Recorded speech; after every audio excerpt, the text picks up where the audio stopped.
News 18 के सभी दर्शकों को दीपावली की ढेरों शुभकामनाएं। देखिए, हिंदुओं का सबसे महत्वपूर्ण और प्रसिद्ध पर्व है दीपावली, जिसको लेकर 2024 में सबसे बड़ी कंफ्यूजन देखी गई कि आखिरकार दीपावली का पर्व मनाएं किस दिन, 31 अक्टूबर को या फिर 1 नवंबर को। अब भी लोगों के मन में यही सवाल है, लेकिन ऐसे में एक बड़ा सवाल उन लोगों के लिए है जो लोग महालक्ष्मी का उपवास करते हैं। देश में बहुत से लोग हैं, महिलाएं, पुरुष महालक्ष्मी का पूजन करने के साथ साथ दीपावली के दिन उपवास भी करते हैं। तो आइए, ऐसे ही कुछ सवालों के जवाब देने के लिए हमारे साथ जानी मानी एस्ट्रोलॉजर पूजा भाटिया जी मौजूद हैं, जो हमें बताएंगी कि दीपावली किस दिन मनाई जाए, 31 अक्टूबर की रात या फिर 1 नवंबर की रात। पूजन की विधि क्या है और पूजन का शुभ मुहूर्त क्या है और किस दिन महालक्ष्मी का उपवास रखा जाए। इन्हीं सवालों के जवाब देने के लिए हम सीधे रुख करेंगे पूजा भाटिया जी की तरफ। पूजा जी, ओवर टू यू। नमस्कार, मैं हूं डॉक्टर पूजा भाटिया। न्यूज़ 18 के सभी दर्शकों को दीपावली की बहुत बहुत शुभकामनाएं। इस बार दिवाली की डेट्स को लेकर बहुत कंफ्यूजन है कि दिवाली 31 अक्टूबर की मनाई जाए या 1 नवंबर की मनाई जाए।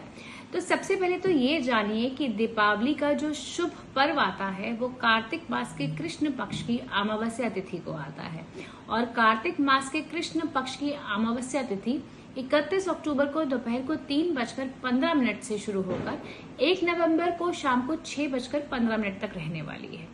कुछ लोग कहते हैं कि उदया तिथि को हम महत्व देते हैं, क्योंकि सनातन धर्म में उदया तिथि के हिसाब से ही पर्व डिसाइड होता है, इसलिए 1 नवंबर की डेट कई लोग दिवाली की बोल रहे हैं। लेकिन कुछ ही ऐसे त्योहार होते हैं जिसमें रात्रि का विशेष महत्व होता है, जैसे कि महाशिवरात्रि में रात्रि का विशेष महत्व होता है, जन्माष्टमी में रात्रि का विशेष महत्व होता है। उसी तरह दीपावली में भी अमावस्या की रात का विशेष महत्व होता है, क्योंकि ये जो रात्रि होती है साधना की रात्रि होती है।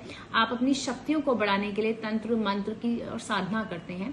तो निश्चित काल की पूजा जो होती है वो मध्य रात्रि में अमावस्या की रात को ही की जाती है। और इस बार जो हमारा जो महालक्ष्मी का शुभ पूजन है, उसका अगर हम शुभ मुहूर्त की बात कर रहे हैं तो हमें प्रदोष काल जो है वो शाम को 5:25 से हमें प्रदोष काल मिल रहा है।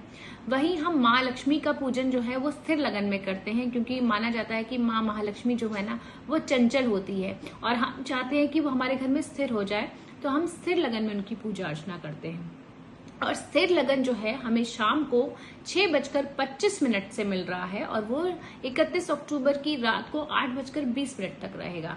तो देखिए, 31 अक्टूबर को हमें प्रदोष काल भी मिल रहा है, स्थिर लगन भी मिल रहा है, चौघड़िया भी मिल रहा है, और हमें अमावस्या तिथि भी मिल रही है। तो सभी शुभ संयोग 31 की शाम को हमें मिल रहे हैं।